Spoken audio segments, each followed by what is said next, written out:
President Clinton was asked a question by White House reporter Sarah McClendon about why he didn't do something about disclosure. And Clinton replied, "Sarah, there's a government inside the government, and I don't control it." Excuse me, doesn't the commander-in-chief and the person who allegedly has their finger on the nuclear trigger have a right to know what his subordinates are doing? I call them the cabal. And it's a group that is almost impossible to define because they don't advertise either their existence or their operations. But from what I have found, the apex of the cabal is the international banking and monetary system. They are the top dogs. They pull the strings. There's a saying, follow the money. You follow the money, that's where it is, they have it.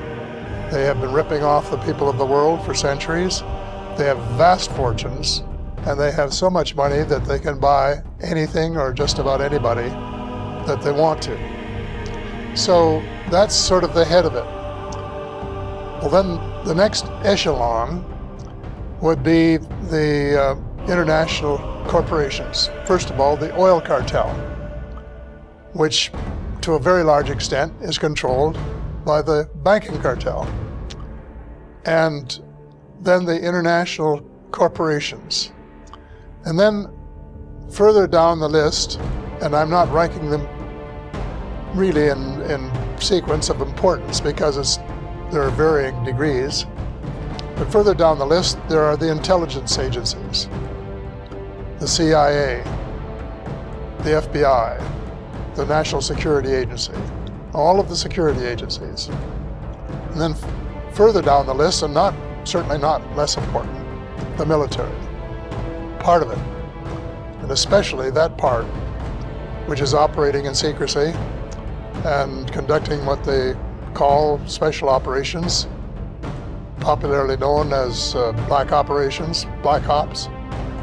And they are really a very, very powerful element in this whole thing that I sort of wrap up in one package and call them the cabal. The New World Order, closely connected to the cabal, that's what they have in mind, and supported by the Three Sisters, as I call them, the Bilderbergers, the Council on Foreign Relations in the United States, which has been working toward a one world government for a long time, and the Trilateral Commission. They're all part of the same thing. Whether they have connections to the Bavarian Illuminati or not, I don't know. Some people say they do.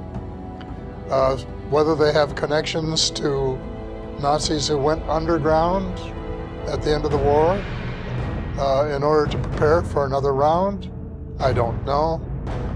But all of these things, I think, are important. And we have to have a public discussion of who is really in charge and what they're up to. Because the cabal has been running the United States since World War II. They have far more power than the president. They pick the presidents. They pick who's going to run for president for both the Republicans and the Democrats and finance them. No one else need apply. And then once they get in, they provide the people for their cabinets and their top positions so that they have control over them. And so this is the way the people have been deceived. But fortunately, the truth has been let out a couple of times, including by President Clinton himself, who said there is a government within the government and I don't control it, which was the truth. In other words, he was saying, I'm not in command. I'm theoretically the commander-in-chief of the armed forces, but they're doing things that they don't even tell me about. And that's a democracy? Well, not really, not in my eyes. So there are things going on which are not good, because this is where the spiritual side of this battle between really the forces of light and the forces of dark is occurring. It's with us as the battleground. And hopefully the sources of light will reassert themselves. There's, again, it's unfortunately, they call it a cabal. It's a small group of people who have become disaffected with what they're planning to do. And so they're on the other side. So it's a very complicated thing with a house of cards and a floor of quicksand. You really don't know exactly who's on first and who's on second.